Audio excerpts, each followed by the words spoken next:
René Guénon, Le roi du monde, chapitre 8. Le centre suprême caché pendant le Kali Yuga. L'Agartha, dit-on en effet, ne fut pas toujours souterraine, et elle ne le demeurera pas toujours. Il viendra un temps où, suivant les paroles rapportées par Ossendowski, les peuples d'Agarthi sortiront de leurs cavernes et apparaîtront sur la surface de la terre. Petite note.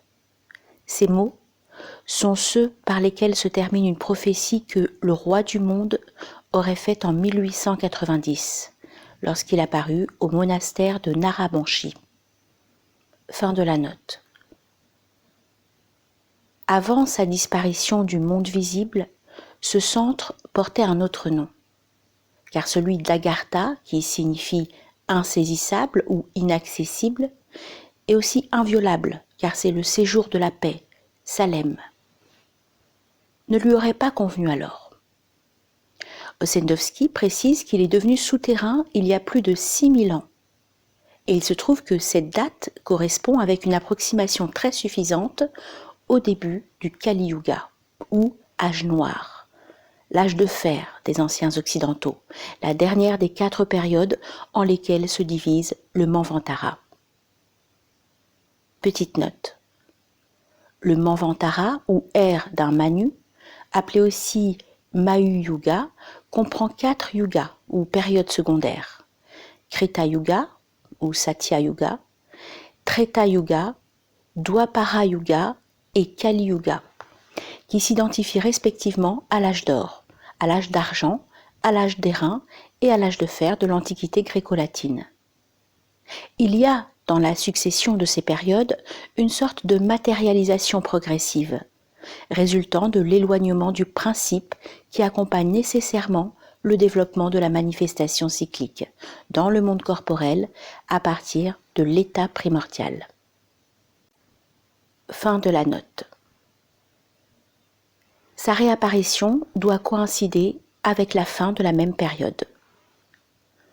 Nous avons parlé plus haut des allusions faites par toutes les traditions à quelque chose qui est perdu ou caché et que l'on représente sous des symboles divers.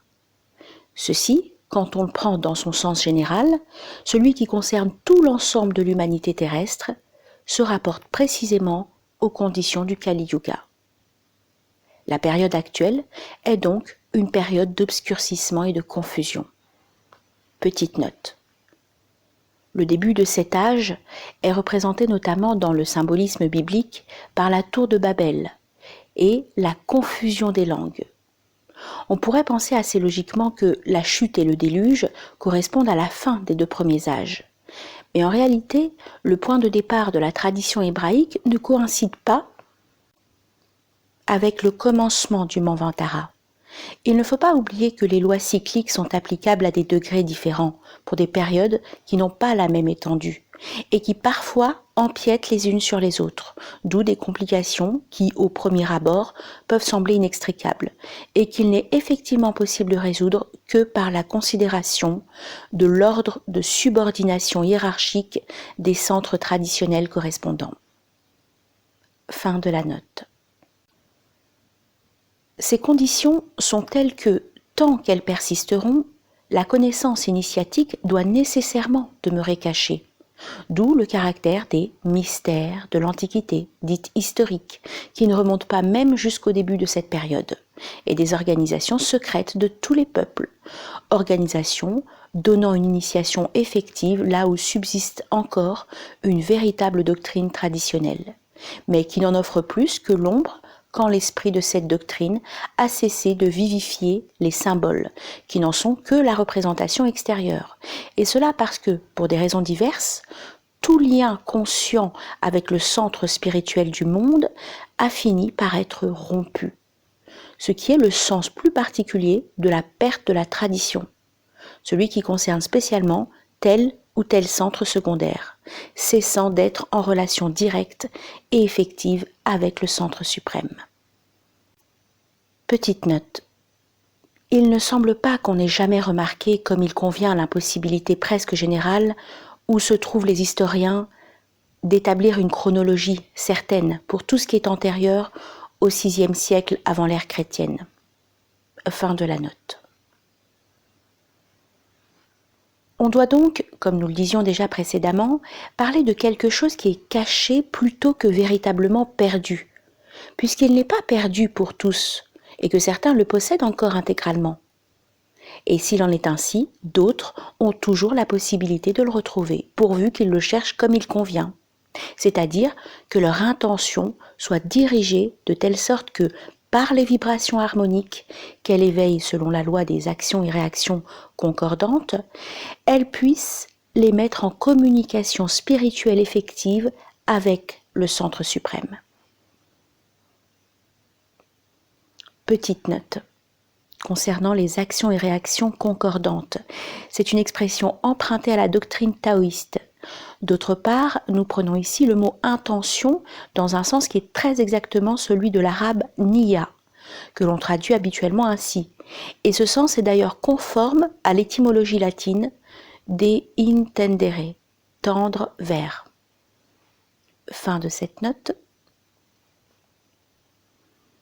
Seconde note, concernant le centre suprême, ce que nous venons de dire permet d'interpréter dans un sens très précis ces paroles de l'Évangile.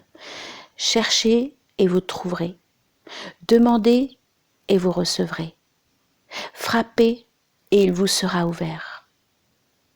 On devra naturellement se reporter ici aux indications que nous avons déjà données à propos de l'intention droite et de la bonne volonté. Et on pourra sans peine compléter par là l'explication de cette formule. Pax in terra hominibus bone voluntatis. Fin de la note. Cette direction de l'intention a d'ailleurs, dans toutes les formes traditionnelles, sa représentation symbolique. Nous voulons parler de l'orientation rituelle. Celle-ci, en effet, est proprement la direction vers un centre spirituel, qui, quel qu'il soit, est toujours une image du véritable centre du monde. Petite note. Dans l'islam, cette orientation, qibla, est comme la matérialisation, si l'on peut s'exprimer ainsi, de l'intention, niya. L'orientation des églises chrétiennes est un autre cas particulier qui se rapporte essentiellement à la même idée. Fin de la note. Mais à mesure qu'on avance dans le Kali Yuga, l'union avec ce centre, de plus en plus fermé et caché, devient plus difficile, en même temps que deviennent plus rares les centres secondaires qui le représentent extérieurement. Petite note. Il ne s'agit bien entendu que d'une extériorité relative, puisque ces centres secondaires sont eux-mêmes plus ou moins strictement fermés depuis le début du Kali Yuga. Fin de la note. Et pourtant, quand finira cette période, la tradition devra être manifestée de nouveau dans son intégralité, puisque le commencement de chaque Manvantara coïncide avec la fin du précédent, implique nécessairement, pour l'humanité terrestre, le retour à l'état primordial. Petite note.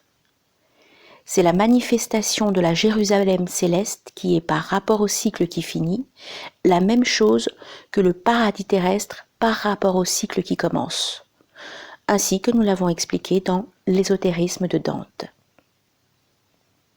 Fin de la note. En Europe, tout lien établi consciemment avec le centre par le moyen d'organisation régulière est actuellement rompu, et il en est ainsi depuis déjà plusieurs siècles. D'ailleurs, cette rupture ne s'est pas accomplie d'un seul coup, mais en plusieurs phases successives. Petite note. De même, à un autre point de vue plus étendu, il y a pour l'humanité des degrés dans l'éloignement du centre primordial. Et c'est à ces degrés que correspond la distinction des différents yugas. Fin de la note. La première de ces phases remonte au début du XIVe siècle. Ce que nous avons déjà dit ailleurs des ordres de chevalerie peut faire comprendre qu'un de leurs rôles principaux était d'assurer une communication entre l'Orient et l'Occident, Communication dont il est possible de saisir la véritable portée si l'on remarque que le centre dont nous parlons ici a toujours été décrit, au moins en ce qui concerne les temps historiques, comme situé du côté de l'Orient. Cependant, après la destruction de l'ordre du Temple, le rosicrucianisme, ou ce à quoi l'on devait donner ce nom par la suite, continua à assurer la même liaison, quoique d'une façon plus dissimulée. Petite note. Sur ce point encore, nous sommes obligés de renvoyer à notre étude sur l'ésotérisme de Dante, où nous avons donné toutes les indications permettant de justifier cette assertion. Fin de la note. La Renaissance et la Réforme marquèrent une nouvelle phase critique et enfin, d'après ce que semble indiquer Saint-Yves, la rupture complète aurait coïncidé avec les traités de Westphalie qui, en 1648, terminèrent la guerre de 30 ans. Or, il est remarquable que plusieurs auteurs aient affirmé précisément que peu après la guerre de 30 ans, les vrais Rose-Croix ont quitté l'Europe pour se retirer en Asie. Et nous rappellerons à ce propos que les adeptes rosicruciens étaient au nombre de 12, comme les membres du cercle le plus intérieur de l'Agartha, et conformément à la constitution commune à tant de centres spirituels formés à l'image de ce centre suprême. À partir de cette dernière époque, le dépôt de la connaissance initiatique effective n'est plus gardé réellement par aucune organisation occidentale.